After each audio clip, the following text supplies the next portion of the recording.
오늘 저는 이것을 통해서 하나님의 방법이라는 제목으로 말씀을 나누도록 하겠습니다.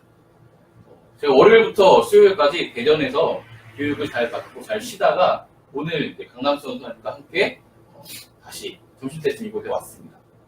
오자마자 전도사님이 저에게 같이 신방을 갈 것을 권유해서 참 많은 곳을 돌아다녔어요. 역을 2개 갔는데요. 구로도 가기도 하고 노량진을 가기도 하고 풀대학에 계신 분들 이렇게 인사를 했는데 너무 반갑게 맞아주셔서 간 제가 기분이 되게 좋아졌습니다. 그렇게 하고 또 돌아오는 길에 희준의 집에 방문해서 또 잠깐 얼굴을 뵙고 그렇게 하루 종일 좀 오랜만에 이렇게 실컷 가고 싶은 곳을 걸어가는 기분이 좀 색다르더라고요. 여러분은 어떤 최근에 뭐 길을 여러분의 마음대로 이렇게 실컷 걸어다니거나 아니면 누군가와 동행했던 그런 기억들이 있으십니까? 네, 있으시다면.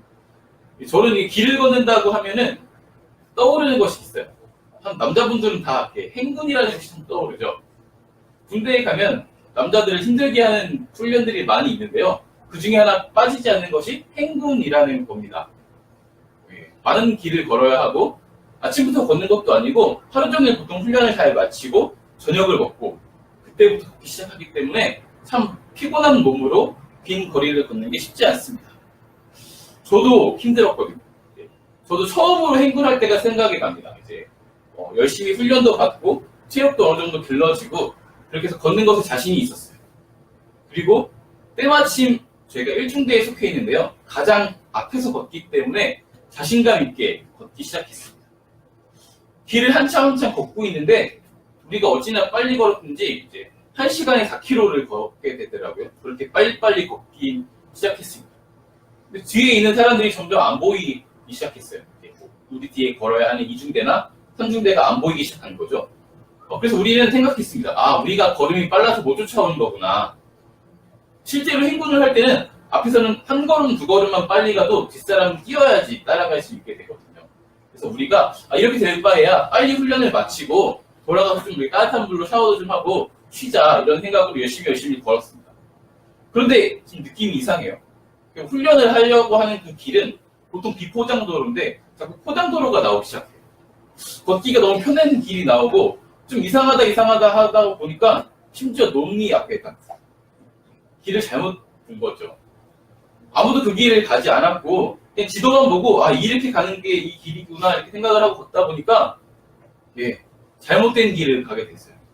그래서 처음에 우리가 빨리 걷는 줄 알았는데 도리어 다른 사람들과 속도를 맞추기 위해서 결국은 뛰어서 첫 행군을 뛰어서 걸었던 그런 기억이 납니다.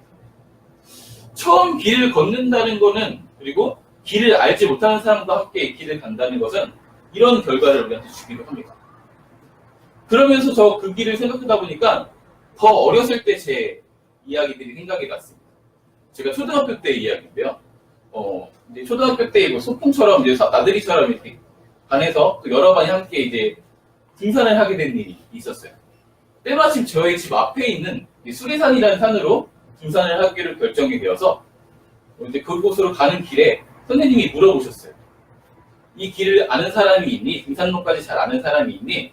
제가 되게 치기 어린 마음으로 저희가 잘한다고 이렇게 손을 들고 앞에 나가서 선생님이 옆에서 되게 의기영양하게 이렇게 걷기 시작했습니다. 제가 이렇게 가시면 된다고 이렇게 일로 가야 돼요 이렇게 하면서 걷기 시작했습니다. 왜냐하면 그곳은 저에게 되게 익숙한 곳이었거든요. 왜냐하면 거기서 약수도 떠서 먹기도 했고 어머니와 함께 찔레를 꺾어서 먹기도 하고 여러 가지 추억을 저에게 주었던 그런 산이기 때문에 그게 제가 잘 알고 있다고 생각했어요. 그런데 난간을 만났습니다. 가다 보니까 뭔가 자꾸 헷갈리기 시작하는 길이 나오는 거예요.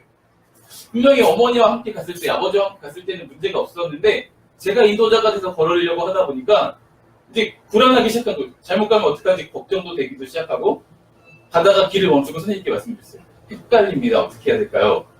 선생님이 이렇게 다행히 저에게 뭐라고 하지 않으시고 다시 길을 아는 사람을 찾을 때까지 멈춰서 있었던 기억이 제 기억에 선명하게 남아있습니다. 이런 것 같아요. 정말 길을 가는 때 내가 잘 안다고 생각하지만 실제로 걷다 보면 잘 모르는 길을 만나기도 하고 잘 모르는 사람이 길을 인도해서 잘못된 곳으로 우리를 인도하기도 하는 것 같습니다. 오늘 말씀에서도 긴 여정의 길을 운반하는 그런 일들을 우리한테 보여주고 있어요. 바로 다윗이 언약궤를 다시 예루살렘으로 이동하는 그런 모습을 우리한테 보여주고 있습니다. 그 여정이 참 길죠. 소고를 치고 정말 신나서 앞서 언약궤를 이동하다가 사고가 나서 한 사람이 죽게 되는 일을 경험하게 되고 다윗이 두려워하고 그곳에서 잠시 언약궤를 옮긴 일을 멈춰서고 있다가 다시금 언약궤로 인해서 누군가가 복을 받았다는 이야기를 듣고 언약궤를 다시금 이동하게 되는 일이 우리가 함께 읽은 말씀의 내용입니다. 역대상 13장에서도 동일한 이야기를 이야기하고 있는데요. 오늘 우리가 읽은 것보다 전사 상황을 좀 더 자세하게 이야기해주고 있습니다. 이 말씀을 보면은 다윗이 천부장과 백부장, 곧 모든 지휘관과 더불어 의논하고 라고 이야기를 하고 있는데요. 다윗이 이 언약궤를 옮기는 방법을 스스로 결정하는 것이 아니고요. 부대의 지휘관들을 다 모아두고 함께 지혜를 모은 것입니다. 그렇게 하고 모두가 좋아할 만한 선택을 한 다음에 이 일을 걷기 시작했습니다. 말씀에서는 온 회중이 그대로 하겠다 한지라 하고 즐거워했다는 내용들이 우리한테 보여주고 있는데요. 그렇게 옮기기를 결정을 하고 언약궤를 운반하고 있었습니다. 어찌나 신이 났든지 여러 가지 악기로 그 앞에서 찬양을 하고 그렇게 움직이고 있었어요. 언약궤를 움직이는 그 운반하는 그 수레가 나곤의 타곤마장에 왔을 때 그 수레를 끌고 있던 그 황소들이 갑자기 날뛰기 시작했습니다. 이것을 인도하고 있던 우사라는 사람이 언약궤가 떨어질까 두려워서 손을 댔는데요. 그곳에서 목숨을 잃게 되는 그런 안타까운 일들이 일어나게 됩니다. 하나님의 성물에 손을 대면 죽게 된다라고 이렇게 주님께서 민수기를 통해서 우리한테 말씀해 주셨는데요. 그것을 어겨서 말씀대로 죽임을 당하게 된 것이죠. 이 일이 다윗에게 참 충격이었던 것 같아요. 말씀에서는 다윗이 분해했다라고 표현하고 있습니다. 그리고 우사가 죽은 그곳을 베레스 우사라는 이름을 붙이기도 합니다. 그리고 여호와가 두려워서 더 이상 언약궤를 움직이는 그 일을 멈추게 됩니다. 오늘 말씀은 우리한테 사실 어떤 한 가지 사건을 상기하게 합니다. 바로 그리스도인으로 살아가는 방법에 대해서 생각하게 한다는 것이죠. 하나님의 일을 어떻게 우리가 해내갈 수 있을까? 어떤 방법으로 해야 할까? 바로 하나님의 일은 하나님의 방법으로 해야 하는구나 라는 정말 쉬운 교훈, 하지만 지키기 어려운 그 교훈을 우리에게 주고 있습니다. 하나님께서는 이스라엘 백성들에게 언약궤를 움직일 때 이렇게 움직여라 라고 미리 가르쳐 주셨습니다. 이 이야기들이 민수기 4장부터 6장까지 쭉 우리한테 나오고 있는데요. 그 가르침대로 움직였으면 됐을 텐데 그렇게 하지 않았습니다. 휘장으로 궤를 덮고 긴 장대를 이용해서 레위인이 궤를 운반했어야 했는데 그렇게 하지 않고 수레를 통해서 언약궤를 움직이기로 결정했던 것이죠. 블레셋에서 가장 효율적이고 합리적인 방법이라고 그리고 가장 최신화된 방법이라고 아마 수레를 통해서 움직이는 것이 그렇게 사람들에게 알려졌던 것 같아요. 그래서 가장 좋은 것으로 선택했던 것 같습니다. 실제로 수레를 통해서 운반을 하게 되면 사람의 노동력도 좀 줄고 좀 더 오랜 시간을 걸어갈 수 있고 더 빨리 신속하게 이것들을 움직일 수도 있습니다. 근데 결론적으로 이 말씀을 통해서 다윗은 하나님께 범죄하게 되고 한 사람의 목숨을 잃게 되는 일들이 우리가 보게 됩니다. 여러분은 이 사건을 어떻게 보십니까? 우사가 언약궤를 움직이는 방법을 스스로 혼자서 결정하는 것도 아니고 그냥 책임자로서 앞에서 인도하다가 언약궤가 떨어지려고 그러면은 떨어지는 것을 그냥 보고 있었어야지 맞는 걸까요? 아니면은 다윗이 선조를 통해서 하나님께서 이미 가르쳐 주신 방법이 있는데 왜 다른 방법을 굳이 찾았나? 그가 좀 이해가 되지 않으십니까? 아니면 좀 이렇게 하나님 좀 너무하시지. 하나님의 언약궤를 이렇게 옮기는 일이었고 앞에서 그렇게 하나님을 찬양하고 이렇게 가고 있는데 그렇게 좀 잘못했다고 떨어질 뻔한 일을 떨어지지 않게 하기 위한 선의로 또는 책임감으로 이렇게 손을 댔다고 어떻게 이렇게 한 번에 목숨을 빼앗아가실 수 있을까? 하나님이 너무하십니다 이렇게 생각하십니까? 오늘 이 언약궤를 움직이는 사건은 우리는 이 말씀을 통해서 그리스도인의 삶에 늘상 가까이 있는 한 가지 갈등을 보게 됩니다. 그 갈등은 바로 이것이죠. 어떤 선택을 하려고 할 때, 어떤 난관을 만났을 때 어떻게 이것을 극복할 것인가, 어떤 기준으로 이것을 선택할 것인가, 이것을 우리한테 묻고 있는 질문입니다. 어떤 일을 결정하거나 해결하고자 할 때 가장 효율적이고 가장 합리적인 방법을 찾는 것, 그리고 유익이 있는 것, 가장 많은 유익을 얻을 수 있는 방법을 궁리하는 것, 이것은 되게 당연해 보이고 현명해 보입니다. 그 과정, 그 선택하는 과정에는 당연히 내 경험을 돌아보기도 하고요. 아니면 그 길에 미리 갔던 다른 사람에게 조언을 구하기도 하고요.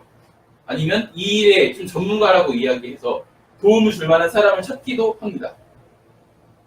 아니면 때로는 문명의 발전과 함께 발달된 그 기술, 가장 최신화된 기술이 뭐가 있는지 돌아보기도 합니다. 다윗에게 그리고 부대 지휘관들에게도 오늘 말씀에 드러난 이 수레로 언약궤를 움직이는 사건이 바로 그런 과정을 통해서 결정된 일이었습니다. 적은 사람이 수행할 수 있고 더 멀리 더 빨리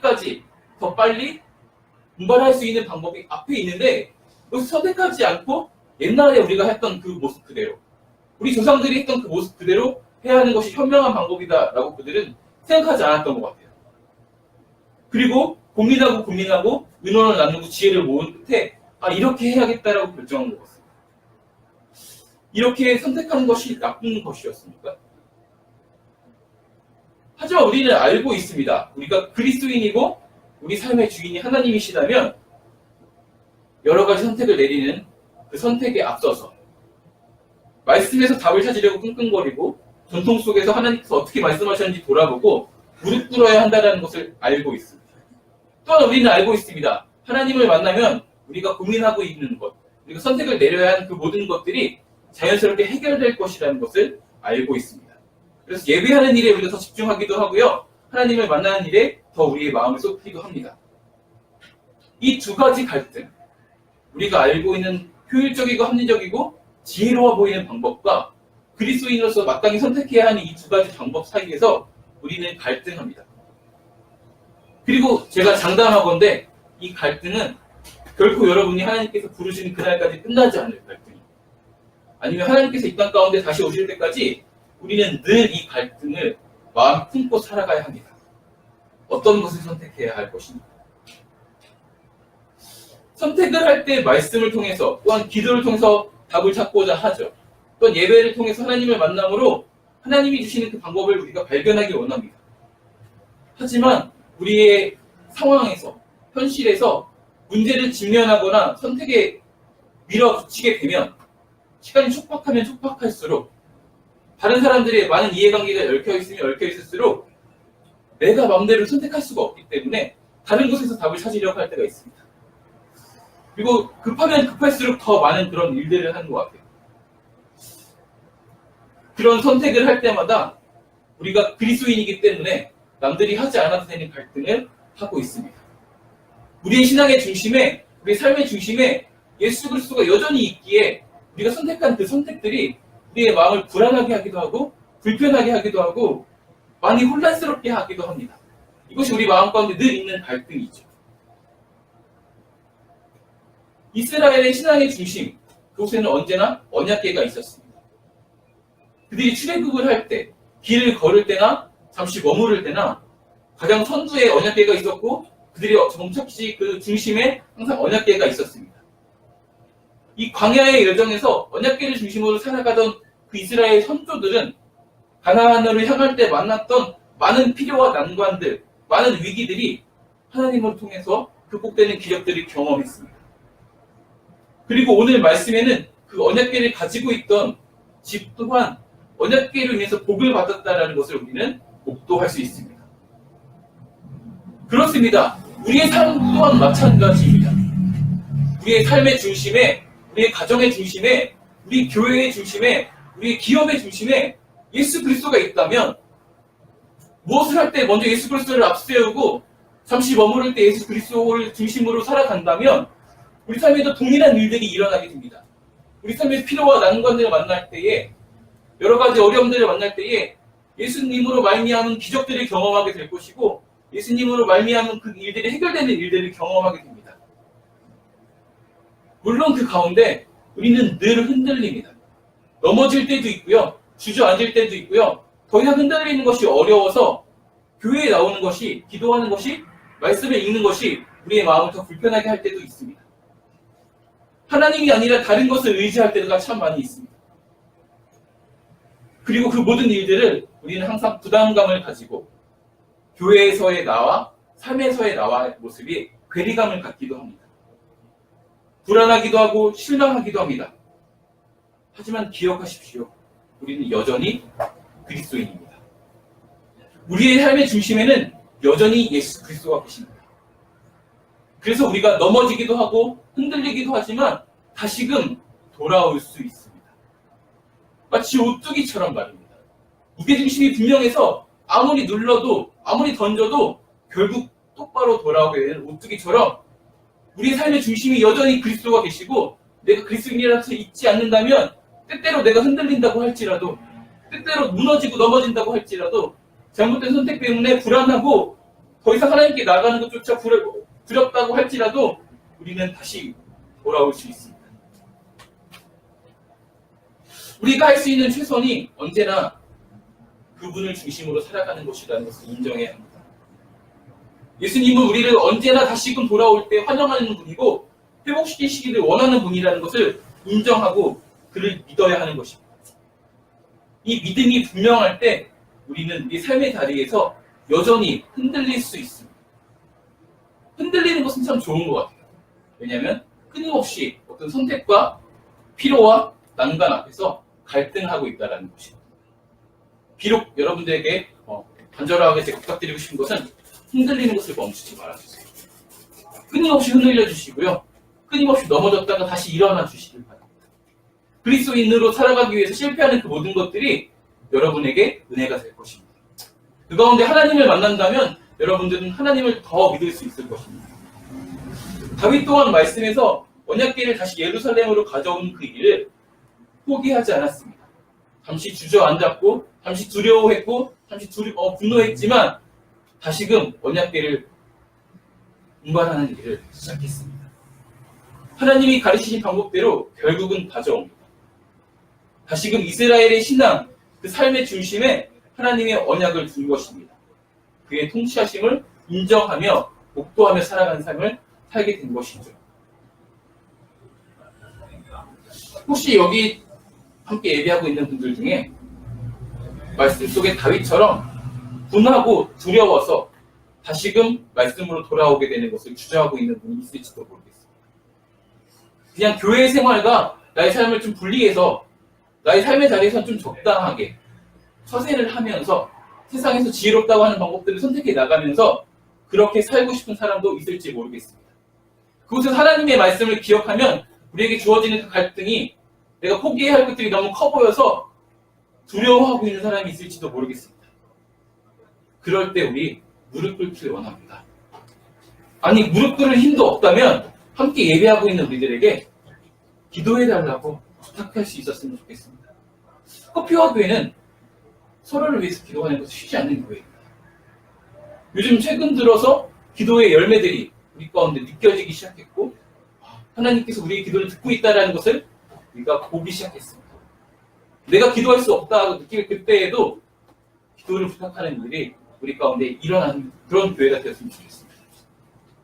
우리가 그렇게 기도를 하고 누군가의 기도를 통해서 다시 일어나기 원할 때 우리가 하나님께 돌아오는 것, 말씀 가운데 다시 돌아오게 되는 것을 주저하게 하는 그런 모든 환경과 내 안에 있는 모든 감정들이 다시 한번 해결되고 회복될 것입니다. 마치 집을 나간 둘째 아들을 기다리는 아버지처럼 하나님께서는 언제나 우리가 다시 주님 품으로 돌아오길 기다리고 계십니다. 아니 기다리다가 결국 사람의 모습으로 우리 가운데 먼저 찾아오신 그 예수 그리스도, 그분을 우리 기억합시다.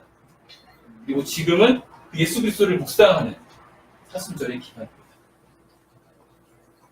여러분의 삶의 중심, 여러분의 신앙의 중심, 여전히 예수 그리스도십니까?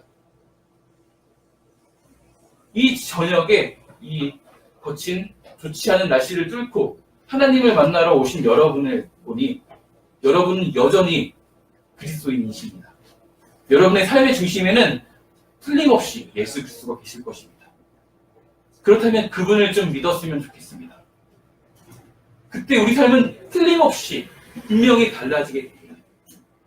우리가 일하는 이유가 달라질 것입니다. 우리의 삶의 동기가 달라질 것입니다. 우리가 선택을 하는 그 선택의 기준이 달라질 것입니다. 상황과 환경은 아무것도 달라지지 않는다 할지라도 내가 달라졌기에, 내 생각이 달라졌기에 우리의 삶은 이곳에서 하나님 나라를 누릴 수 있게 될 것입니다. 그리고 그렇게 하나님의 나라를 살아가는 우리를 통해서 우리와 함께 있는 모든 사람들이 하나님의 나라를 보게 될 것입니다. 말씀을 읽으면서 오늘 말씀을 정리하고자 합니다. 고린도전서의 말씀입니다. 십자가의 도가 멸망하는 자들에게는 미련한 것이요 구원을 받은 우리에게는 하나님의 능력이라. 기록된 바 내가 지혜 있는 자들의 지혜를 멸하고 총명한 자들의 총명을 폐하리라 하였으니 지혜인 자가 어디 있느냐, 선비가 어디 있느냐, 이 세대의 변론가가 어디 있느냐, 하나님이 이 세대의 지혜를 미련하게 하신 것이 아니냐. 하나님의 지혜에 있어서는 이 세상의 자기 지혜로 하나님을 알지 못하므로 하나님께서는 전도에 미련한 것으로 믿는 자들을 구원하시기를 기뻐하셨도다. 유대인은 표적을 구하고 헬라인은 지혜를 찾으나 우리는 십자가에 못 박힌 그리스도를 전하니 유대인에게는 꺼리끼는 것이요 이방인에게는 미련한 것이로되 오직 부르심을 받은 자들에게는 유대인이나 헬라인이나 그리스도는 하나님의 능력이요 하나님의 지혜니라. 하나님의 어리석음이 사람보다 지혜롭고 하나님의 약하심이 사람보다 강합니다. 아멘. 사람이 아니라 하나님을 의지하는 신앙, 그것은 십자가의 도를 구하는 신앙입니다. 살기 위해 발버둥치는 인생이 아니라 십자가에 자기를 쳐서 복종시키는 인생입니다. 그게 복된 인생이고 그게 살리는 인생입니다. 오늘 우리의 반석 되시고 우리 삶의 중심 되신 예수 그리스도를 다시 한번 믿겠다고 결단하는, 다시 한번 그에게 돌아가는 그런 저녁이 되었으면 좋겠습니다. 길을 아는 분과 함께 동행하는 그런 인생의 여정은, 그런 신앙의 여정은 그분으로 인해서 기뻐하고 그분을 위해서 우리 삶의 자리에서 예배가 끊기지 않게 되는 그런 하나님 나라의 모습이 될 것입니다. 네, 기도하도록 하겠습니다. 말씀을 기억하면서 정말 우리의 삶의 중심 되신 예수 그리스도를 다시 한번 믿었으면 좋겠습니다. 여러분 삶 가운데 많은 난관들이 있을 것이고 많은 고민들이 있을 것이고 많은 선택을 내려야 될 문제들이 있었을 것입니다. 그 모든 것 가운데 다시금 예수 그리스도를 인해서 살길 원합니다고, 예수님이 내 삶의 중심 되시고 주인 되심을 고백하면서 여전히 내 가운데 그런 상황이 몰아친다고 할지라도 주님을 믿는 신앙이 되게 해달라고, 주님으로 인해서 그 모든 것 가운데 평안을 누리고 하나님 나라를 살아가는 신앙이 되게 해달라고, 시대대로 주시는 하나님의 은혜를 누리며 살아가게 해달라고, 구원을 누리며 살아가는 인생들 되게 해달라고 기도하도록 하겠습니다.